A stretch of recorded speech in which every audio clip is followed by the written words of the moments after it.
Much as I thought I could plan a podcast, that is not going to happen. I do not have the mindset to sit here.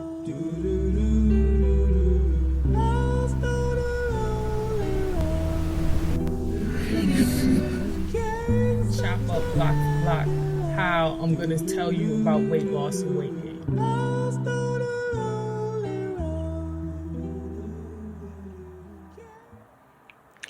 Good evening on this Monday, March 21st, 2022. The time is 11:14 p.m.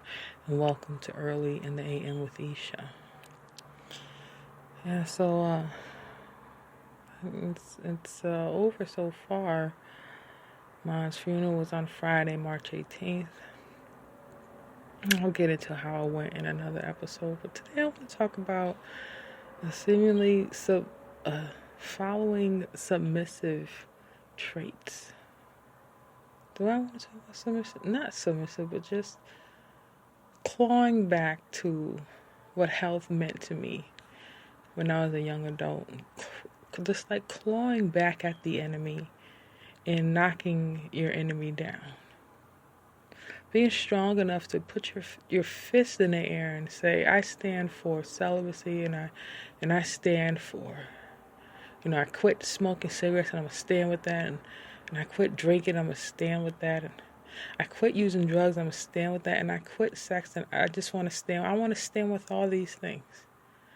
I want to take all these things that I used to cling on to for support. And I will stand on my own 2 feet without them for the rest of my life. Just hold that fist in the air and just say, I'm done being defeated by you. I'm a better person. I'm a bigger person. You can't have me your way anymore. You don't have control over my life anymore. I control my life. With the help of God and Jesus Christ, you have no control in me, or within me anymore. And that just feels good. Just keep saying that to yourself over and over again. I am better. I attract things that are better. I attract betterness because I am better. I own things that are better. I invent better things. I'm a stronger human because I invented the best thing. In my eye and my vision, I envision the best things.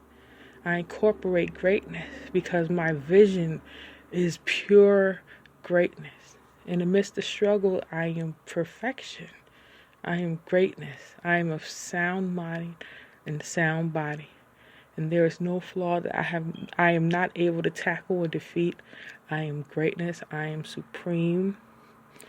I am super. I am immortal. You say these things over and over and over till your tongue just swims in it. When you're not thinking about it, you just rolls off your tongue. You're just ready to say it over and over and over again. It's a good thing. It feels great.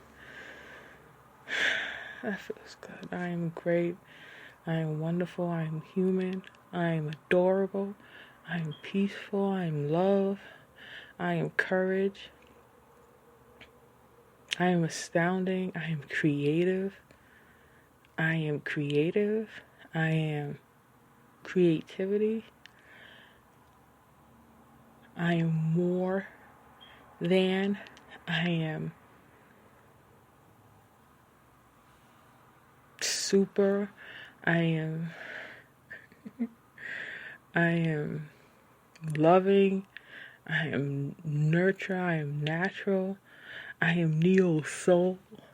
I am neo alternative. I am hip hop. I am casual. I am respectful of my elders. I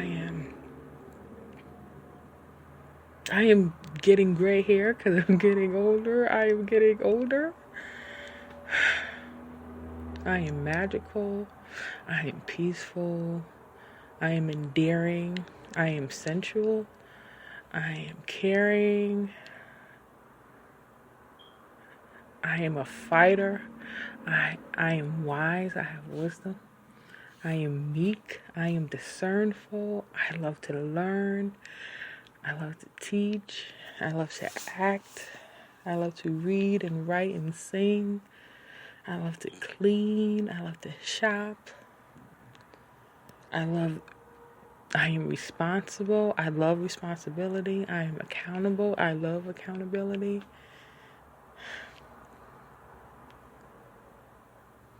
I am wild.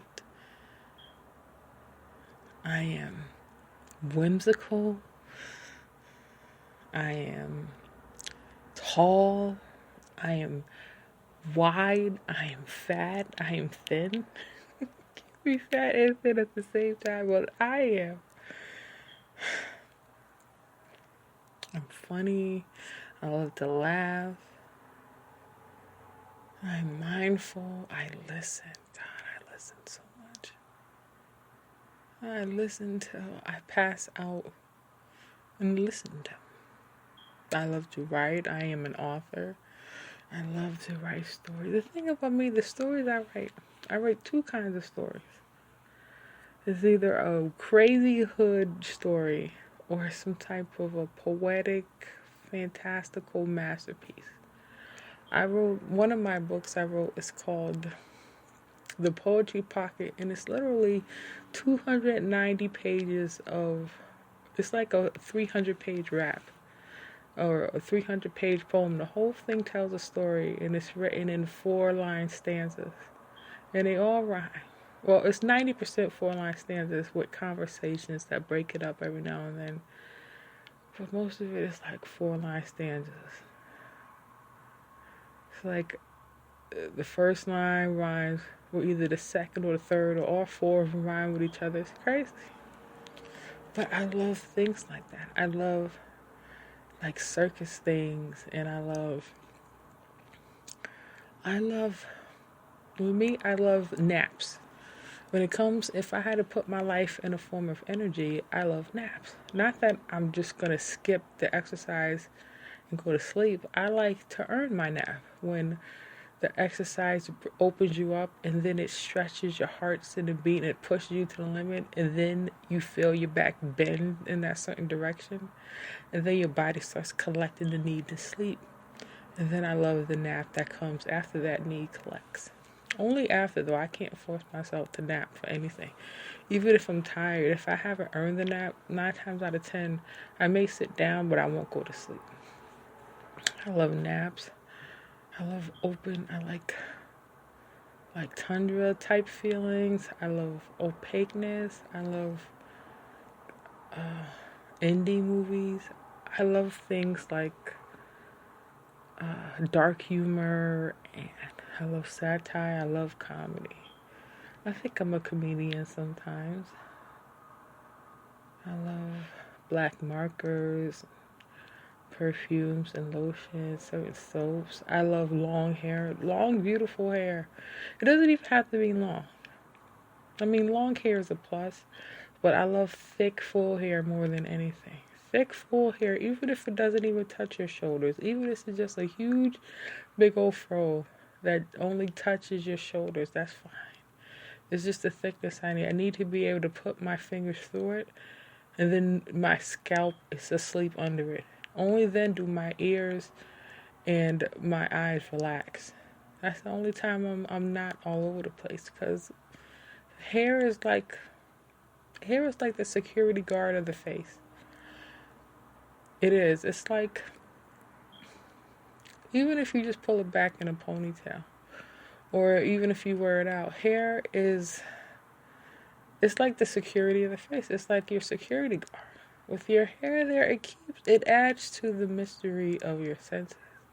It makes you feel like you have a billion arms around you, just hugging you, saying you're okay.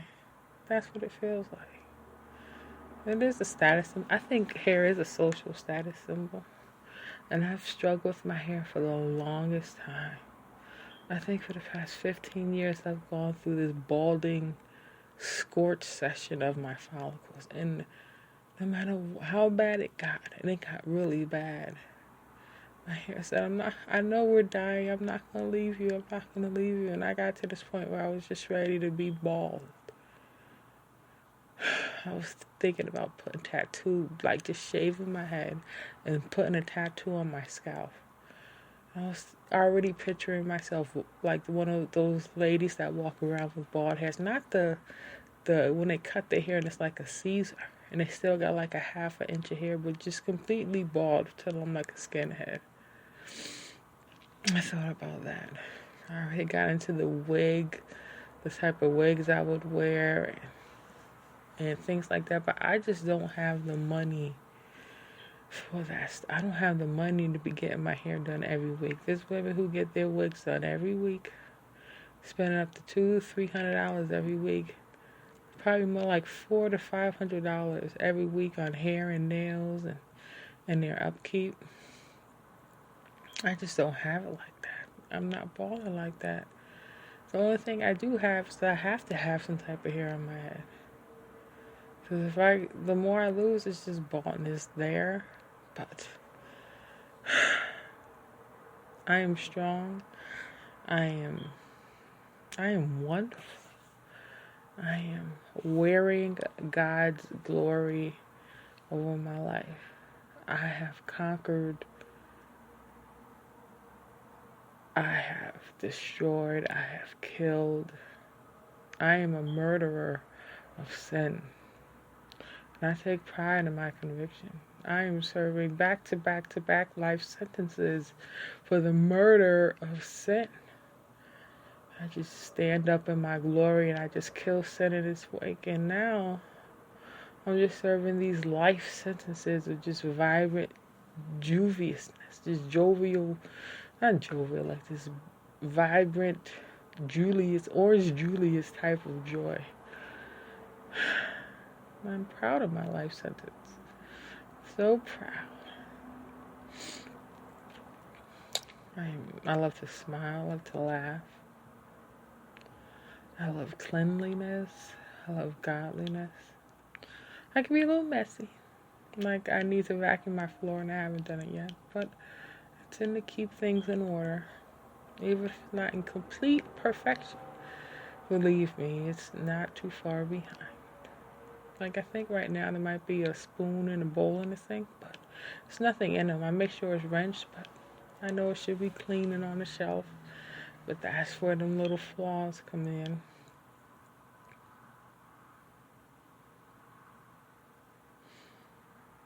I'm not scared to beg or get on my knees or to ask God for forgiveness or to pray for my family and friends because I think we're going a little bit through it right now.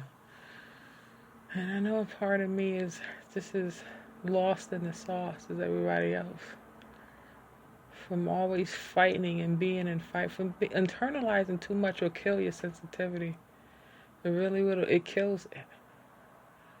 You have to kill or be kill mode all the time. You're always watching your back to make sure you're not slipping. And you don't know in all these times, in those burn sessions, when your muscles start to burn and your brain is on hype and everything is on fleek, sometimes you forget to pay attention to your own emotions.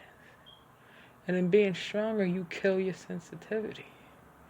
And then when you need to be sensitive, when you need to show sympathy, when you have empathy, you don't have it within because you don't sown those emotions into other things.